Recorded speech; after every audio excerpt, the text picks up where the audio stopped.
Sí, buenos días, ¿qué tal? ¿Cómo estás, Rodri? ¿Cómo están todos? Bienvenidos. Un placer nuevamente estar juntos para poder estudiar la palabra de Dios, que es nuestro principal propósito, no solo como iglesia, sino como seres humanos. Yo creo que no hay privilegio más grande que tener ojos para poder gastarlos en las páginas de este libro. Entonces, siempre hay dudas y preguntas, ya saben cuál es la dinámica. Si estás en casa, igual ya conoces, puedes postearlas en el chat si estás en vivo. Y si estás en diferido, la puedes poner como comentario o se la hace llegar a la persona que te invitó. Bien, entonces tenemos los dos micrófonos en el auditorio. Ya aquí está la primera pregunta. Dime, Pau. Hola. Hola. En Amós me llamó la atención que dice, por 3 pecados de Gaza y por el cuarto no revocaré su castigo. Y así se repite en cada uno de los, digamos, las sentencias, ¿no? Por así decir. Me llamó la atención, ¿qué significa esto de por 3 y 4? No sé. Gracias. Te la debo. Okay. ¿Otra? Allá. ¿Quién tiene el micrófono del lado izquierdo? Ahí, está Verena frente a ti, mi amor. Vamos a entrenar a estos microfoneros para que sean más... Gracias, prestos. buenos días. Hola, Guille, ¿cómo estás? Bien, ¿y tú, Verena? Bien, gracias. Quiero hacer una consulta con respecto a cuál es la posición que debemos tener nosotros como creyentes y como padres frente a las festividades de Halloween. Ok. Tomando en cuenta que, por ejemplo, en mi cultura hay muchas celebraciones y muchas cosas que hacemos sin ningún cometido. Ok. Entonces, si me puedes ayudar un Listo. poquito. Bueno, primero ya tú no tienes esa cultura. Ahora tú eres de la cultura del cielo. Y ahora estás dentro de un reino que tiene su forma, ¿no? Entonces, es decir, yo no me puedo ir a este reino a querer imponer mis viejas formas de andar. Uno de los requisitos de andar en el nuevo reino es el hecho de permitirle a Dios transformar mi entendimiento. O sea, hacer nuevas todas las cosas. Entonces, ¿cómo conocer cuál es la cultura del reino de los cielos con respecto a este tema de Halloween, conejo de Pascua, en fin, 1000 cosas que aparecen? Yo sé que es octubre cuando empiezan estas preguntas a salir en camino. Entonces, el objetivo de la palabra de Dios es aclararnos, darnos la certeza para poder nosotros tener una lámpara en nuestros pies que alumbra y nos deja saber dónde poner el pie. Y sobre todo un tema tan delicado como los niños. ¿Okay? Entonces, de manera genérica, Pablo le contesta a la Iglesia Universal con una respuesta particular que le da a la Iglesia de Corintio en la primera carta a los Corintios en el capítulo 10, en el versículo 23, y lo vamos a estudiar. Dice, lícito. Está fallando el micrófono otra vez, creo. Bien, ¿hacemos la pausa de una vez o esperamos la prédica? Todo me es lícito, dice, pero no todo conviene. Es lícito, pero no todo edifica. Es decir, el creyente tiene libertad. Lícito tiene que ver con legal. Me es legal, me es permitido. Todo me es permitido como creyente. El fin de la ley es Cristo para todo aquel que cree. Cuando creímos, en ese momento fuimos exentos de lo que es cumplir reglas. ¿Ok? Pero no todo me edifica. El planteamiento de Pablo es, debes escoger de acuerdo a la sabiduría. La sabiduría debe guiarte con respecto a qué hacer y qué no hacer. No hago las cosas solamente porque culturalmente son aceptadas o porque tradicionalmente estoy acostumbrado a hacerlo o porque el grupo social en el que me rodeo lo hace, sino por sabiduría. Tengo que saber que no todo añade sabiduría a mi vida. Al contrario, hay ciertas prácticas que me son lícitas, pero que no son sabias, en que yo me incluya en ellas. ¿Cómo sé yo cuál es la regla entonces? Dice, ninguno busque su propio bien. Primer condición, no buscar mi propio bien. Ningún creyente busca su propio bien. Ningún creyente hace las cosas para sí mismo. La verdad que yo con esto no le estoy haciendo ningún daño a nadie.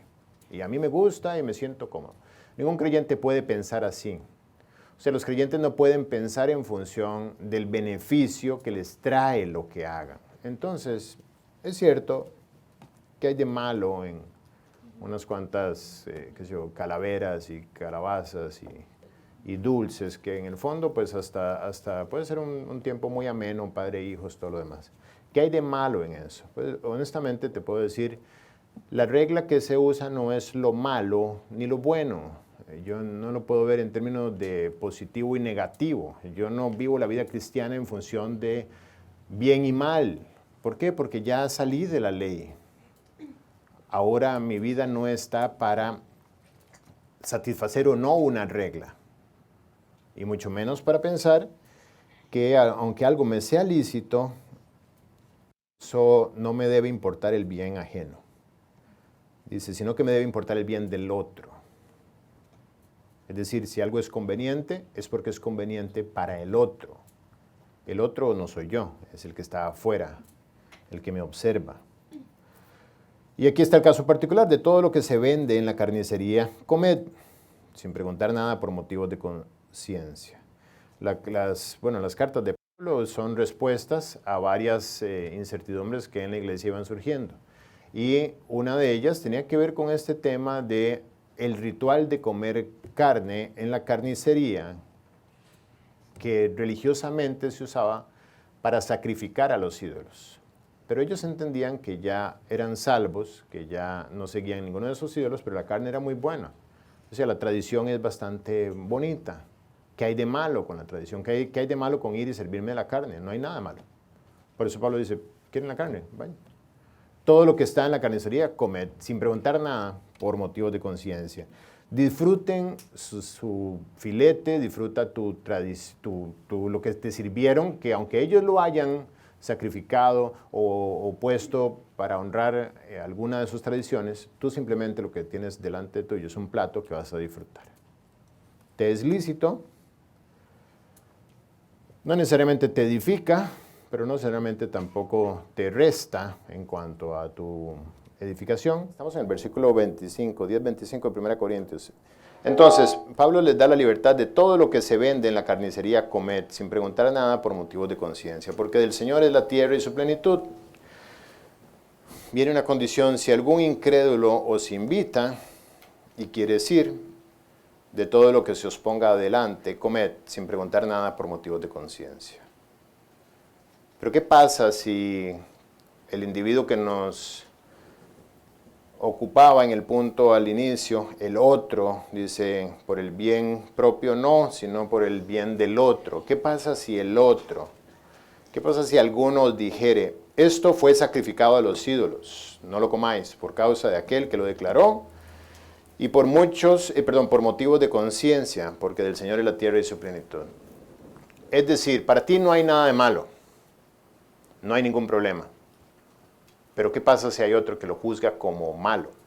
Y para él es tropiezo verte sentada en un lugar donde se está comiendo lo que es sacrificado a los ídolos. ¿Qué pasa si para él es tropiezo en el punto de que te juzga y dice, tan cristiana la Verena, ahí sentada? O que él dice, mira, Verena va adelante y ella se ve que es sabia, tiene tiempo, se discipula en la mesa de los ancianos, etc.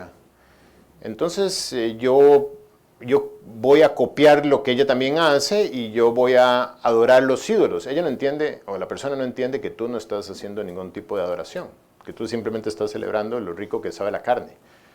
Pero quizá en su corazón piensa que lo que estás haciendo es participando de eso, participando como los que lo sacrificaron participan. Entonces, lamentablemente, su débil conciencia va a ser afectada. ¿Okay? Entonces dice, la conciencia, no la tuya. Yo sé que tu conciencia está clara en que no estás haciendo nada malo. Pero nuevamente, el cristiano no vive por lo malo y lo bueno. Eso era antes. Los que están bajo la ley viven por lo que está bien o mal. Los cristianos no viven bajo esa regla, no vivimos. Dice, la conciencia no la tuya, sino la del otro. Pues, ¿por qué se ha de juzgar mi libertad por la conciencia de otro? Pablo hace una pregunta adelantándose a lo que los corintios están pensando. Está diciendo, yo sé que ustedes están pensando esta pregunta, ¿Por qué me voy a yo a afectar en mi libertad nada más porque otro piensa que lo que estoy haciendo está mal? ¿Y qué pasa? Otra pregunta que él hace entendiendo que los corintios se lo están haciendo. Dice, ¿y si yo con agradecimiento participo? ¿Por qué he de ser censurado por aquello de que doy gracias?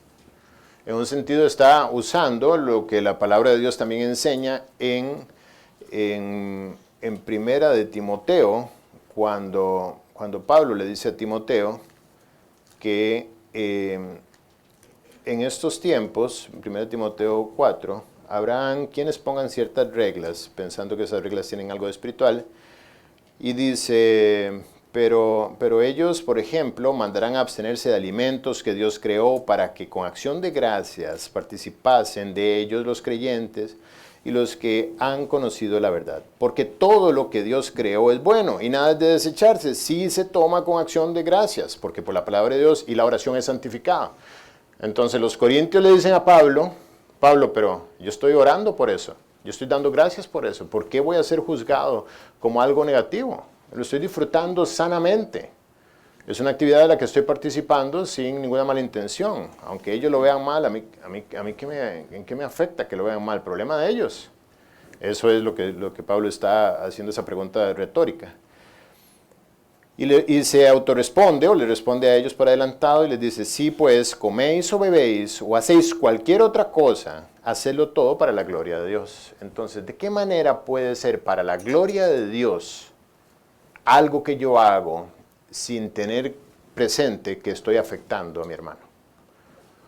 O aquel que quizá no es hermano aún, pero que no ve en mi vida la santidad que él espera ver. Uno de estos, hace unos meses me invitaron a la casa de unos creyentes recién convertidos y ellos estaban, la creyente me invitó porque hizo una sopa de carne. Entonces, ese día fue después de la célula y entonces yo normalmente no tengo muy buena técnica de oratoria, entonces normalmente se me desgasta mucho la garganta cuando hablo. Y ese día llego yo y está la sopa y lo primero que hago es decirle, antes de que sirva, tomé un vasito pequeño y me serví sopa y me lo tomé. Ay, yo qué rico. Entonces le echaba picante y sal y me tomé como 4 o 5. Yo vi a esta niña un poquito como preocupada, pero nada. Luego ella le preguntó a la mamá que por qué yo estaba tomando licor. Ella creyó que yo estaba tomándome unos tequilas por el tipo de vaso con el que yo me estaba tomando el consomé exactamente. ¿Puedo yo o no tomar? Digo, eso no está en discusión. Yo soy libre, como leíamos aquí, todo me es lícito. Y podría tomar inclusive si yo sé cuál es mi punto, hasta dónde llegar, que no vaya a afectar mi sobriedad, digamos. Como hay gente que dice, no, yo me puedo tomar 1 o 2 copas de vino y no afecta mi sobriedad. Puedo conducir y manejar y no va a tener ningún problema, en fin. Cada quien decide el nivel de tolerancia que tiene frente a estas advertencias. El punto es que por la ley puedo hacerlo. Pero tendría yo que saltarme la conciencia de la persona que me está observando y decir, no me importa lo que ella piense. No me importa que ella piense que un creyente que estudia la Biblia, que enseña la Biblia, que testifica acerca de Jesucristo, esté tomando. Yo podría decir, ay, ya madurará. No. Y esa es la ley que gobierna estas cosas, la ley del amor. Dice, no seáis tropiezo ni a judíos, ni a gentiles, ni a la iglesia de Dios, es decir, ni a incrédulos, ni a creyentes. Como también yo en todas las cosas agrado a todos, no procurando mi propio beneficio, sino el de muchos, para que sean salvos. Es decir, estoy concentrado en que de nada haya tropiezo en cuanto a mi forma de actuar en la vida cristiana. Entonces, puedes participar de la celebración de Halloween, tú decides hacerlo. Yo no participo, por decisión personal, porque hay quienes me observan y no les va a cuadrar en su cabeza, porque el pastor tiene un esqueleto colgando de la puerta. Aunque, como dice la Biblia, de hecho, en un poco más adelante, nosotros sabemos un poquito más atrás en el capítulo 8 dice, acerca pues de las viandas que se sacrifican a los ídolos, sabemos que un ídolo nada es en el mundo y que no hay más que un Dios. Pues aunque hay algunos que se llamen dioses con D minúscula, sea en el cielo o en la tierra, como hay muchos dioses y muchos señores, para nosotros, sin embargo, solo hay un Dios, el Padre, el cual procede en todas las cosas, y nosotros somos para Él, y un Señor Jesucristo, por medio del cual son todas las cosas, y nosotros por medio de Él. Pero no en todos hay este conocimiento, porque hay algunos, habituados hasta aquí a los ídolos, comen lo sacrificado a los ídolos y su conciencia, siendo débil, es contaminada. Un poquito más adelante dice, y por el conocimiento tuyo, se perderá el hermano débil, porque en Cristo murió. O sea, ese es el nivel de vida cristiana que tú quieres, vivir simplemente para satisfacer una regla de blanco y negro, buscando mi propia conveniencia, no. Dice la Biblia que ni aun Cristo se defendió delante de las acusaciones que le hacían, sino que encomendaba la causa al fiel Creador. ¿Todo por qué? Porque Él estaba esperando que el fiel Creador moviera los corazones de aquellos que lo estaban observando. Entonces, nosotros como creyentes debemos vivir, obviamente, bien delante del Señor, pero también bien delante de la conciencia de los demás. Entonces, esto aplica para todo tipo de área, ya sea para Halloween, ya sea para cualquier celebración de tradiciones, ya sea para la vestimenta personal. ¿Cómo me he visto? Bueno, piensa tú cómo se lee tu forma de vestir, cómo hablo, qué participo, qué hago. Hay cosas en el mundo que son lícitas, pero en el momento en que tú te mantienes observándolas o disfrutando de ellas y esto es tropiezo para alguien más, creo que es momento de sopesarlo contra la ley del amor. Entonces, ese es el detalle. ¿Cómo le explico esto a un niño? Dios te tiene que dar la gracia para invitar a ese niño a ver una vida cristiana en ti. No vivir para decirle o señalarle que lo malo está en ciertas cosas y en lo demás no. Es decir, que él vea que tenemos un Señor a quien honramos, a quien servimos y que él pueda ver que somos distintos dentro de esta tierra. No hay nada de malo en ser distintos. El problema es cuando yo no tengo convicción de ser distinto. Entonces estoy luchando. ¿Por qué los demás sí pueden y por qué yo no? ¿Por qué los demás hacen y yo no? Ahí es que lo que hay es una religión y no hay una convicción. Muy bien. Ahí queda tiempo, sí. ¿A dónde? Ok. Tú tienes una pregunta. Ok. En Filipenses 2:10 dice, para que en el nombre de Jesús se doble toda rodilla de los que están en los cielos y en la tierra y debajo de la tierra. Entonces, yo no estoy entendiendo qué significa para que en el nombre de Jesús se doble toda rodilla. No sé qué significa cuando dice se doble toda rodilla. Ok, si lees en el 9, bueno, en realidad desde el versículo 1 hasta el 8 se habla de lo que hizo Jesús por nosotros. Y en el 9 dice, por lo cual, por haber hecho todo eso, de lo que hizo desde el versículo 1 hasta el 8, dice, por lo cual Dios lo exaltó hasta lo sumo y le dio un nombre que es sobre todo nombre. O sea, Dios hizo de Jesús el Señor de todos. Marianita, escúchame la respuesta. Entonces, Él lo hizo Señor de todos. Lo que pasa es que no todos lo reconocen como Señor. Hay quienes sí lo hacemos y hay otros que no. Pero llegará un día donde toda rodilla se doblará. ¿Qué es doblar las rodillas? Inclinarse delante de Él. Y toda boca confesará que Jesucristo es el Señor. Todos los que están en los cielos, en la tierra y debajo de la tierra. Todo ser humano que ha existido un día reconocerá que Jesucristo es el Señor. Ahora, algunos de ellos lo reconocerán sabiendo que se equivocaron y ya será demasiado tarde para arrepentirse. pero igual todos en el día del juicio reconocerán que Jesucristo es efectivamente quien dijo ser, el Señor. Esa palabra Señor es la misma palabra Jehová en el Antiguo Testamento.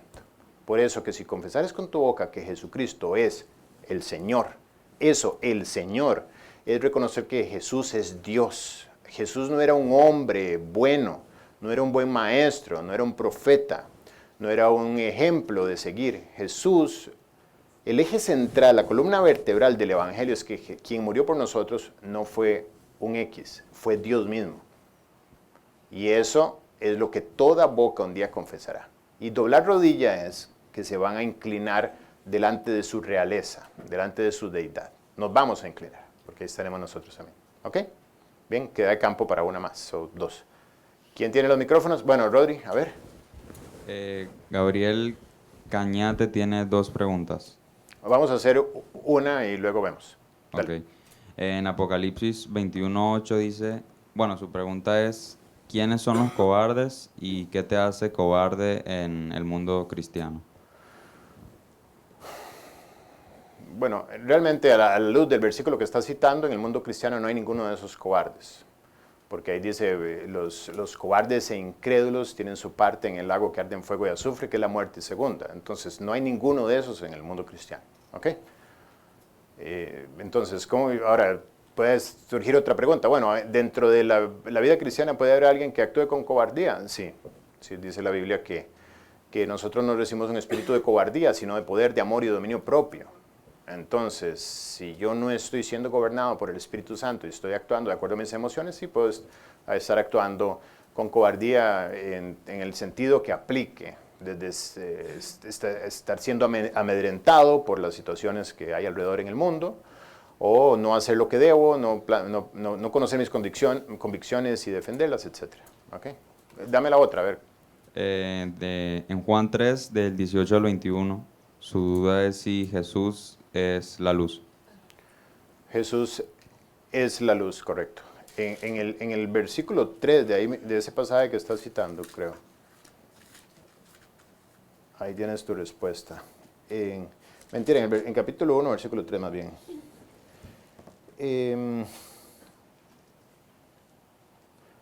Dice, en el 5, dice, en el San Juan 1, capítulo 1, versículo 5, la luz en las tinieblas resplandece y las tinieblas no prevalecieron contra ella. Hubo un hombre enviado de Dios, el cual se llamaba Juan. Este vino por testimonio, para que diese testimonio de la luz, a fin de que todos creyesen creyesen por él, perdón. Dice en el 8, no era él la luz, sino para que diese testimonio de la luz. Aquella luz, dice el 9, aquella luz verdadera que alumbra a todo hombre, venía al mundo. En el mundo estaba, y el mundo por él fue hecho. Pero el mundo no le conoció. A lo suyo vino, a lo suyo no le recibieron. Mas a todos los que le recibieron, los que creen en su nombre, les dio potestad de ser hechos hijos de Dios, los cuales no son engendrados de sangre, ni de voluntad de carne, ni de voluntad de varón, sino de Dios. Y ahí viene y ahora sí aclara. Y aquel verbo fue hecho carne y habitó entre nosotros. Esa es la luz. El verbo que fue hecho carne habitó entre nosotros y vimos su gloria, gloria como el unigénito del Padre. Bien, ¿hay alguna otra pregunta? Ojalá que sea práctica. Aprovechemos el tiempo de preguntas para situaciones, vida, o sea... Mica, aquí. Corre, Patrick.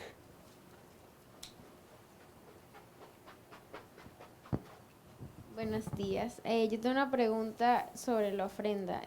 Cuando uno va a decir el monto que quiere que le paguen, ¿uno puede agregar la ofrenda?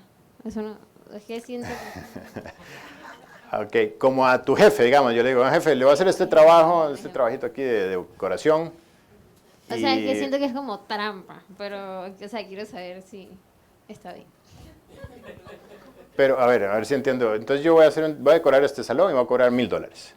Y como yo ofrendo el 25%, entonces yo digo, son 1,250, patrón. O sea, puedes hacerlo, no sé, no tengo ninguna regla que te impida hacer eso, ¿no? Yo no se lo diría a él. Es que como tengo que ofrendar... No lo diría, pero, o sea, yo sabiendo que voy a pedir más de lo que sería el trabajo para darle la ofrenda. Sí, o sea, ahora, porque yo sé más o menos por dónde anda tu pregunta. ¿Qué pasa si yo te digo, Mica, tú quieres una bicicleta, ¿verdad? Sí, vale $300, sí. bueno, no hablemos del monto. La bicicleta es esta, la azul, que están vendiendo ahí, sí, listo. ¿Y cuánto es lo que vale? Mi intención es regalarte la bicicleta. Ok. Entonces, en la tienda tú me dices, la bicicleta vale 300. Entonces, toma, aquí tienen los 300 de la bicicleta. La intención del dinero de parte mía es darte la bicicleta. Ahora, tú puedes decir, no, la bicicleta vale 300 más el 25, no sé cuánto es, y me dices, vale 325, pero eso no es cierto. Ok. Entonces, ojo con ese detalle. En el fondo, respeta la intención del regalo, sí. Respeta la intención del oferente, de la persona que te está dando. Respeta su intención. Hay gente que me dice, Guille, Dios puso en mi corazón darte este dinero para que te apoyes con, qué sé yo, la matrícula de las niñas. Entonces, puede ser que yo tenga alguna otra necesidad, pero yo digo, no, si Dios puso en su corazón eso, yo lo voy a respetar. En algunos casos tengo la libertad, digo, ¿tiene que ser para eso? No, para lo que tú consideres. Ah, listo, lo uso en lo que yo considere. Okay. Pero me parece que hay que entender que detrás de todo eso está Dios guiando tu vida. Entonces, si Él te está dando los 300 de la bicicleta, entonces cómprate tu bicicleta tranquila. ¿Cuál es el principio que gobierna esto? Está en 1 Corintios capítulo 16. 1 Corintios capítulo 16. Digo, para que no todo sea a punta de lógica, ¿no?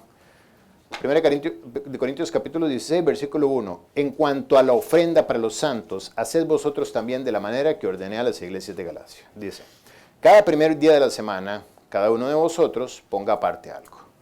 ¿Tiene que ser el primer día de la semana? Realmente no. Tenemos que entender el contexto cultural. Primer día de la semana, en el caso de ellos, no es lunes, es domingo. Esto nos da luces a nosotros de que la iglesia se reunía los domingos. Entonces, Pablo hacía referencia del primer día de la semana porque es el día en que se van a ver. Es el día donde ustedes van a entregar las ofrendas a la iglesia. En ese tiempo, recuérdate que no hay transferencia bancaria, no hay cheques, no hay ningún medio de pago que no sea el efectivo. Entonces, en el momento en que se reúnen, cada primer día ponga aparte algo. Ese algo está gobernado también por 1 Corintios 9, que dice cada quien dé como propuso en su corazón. Hay una conversación entre tú y Dios donde Él te hace saber cuál es el porcentaje, no el monto, el porcentaje de la muerte con la cual tú vas a ofrendar. De la muerte me refiero a la muerte a lo tuyo, de lo que vas a ofrendar. Entonces, ahí está, tengo que ofrendar de la bicicleta.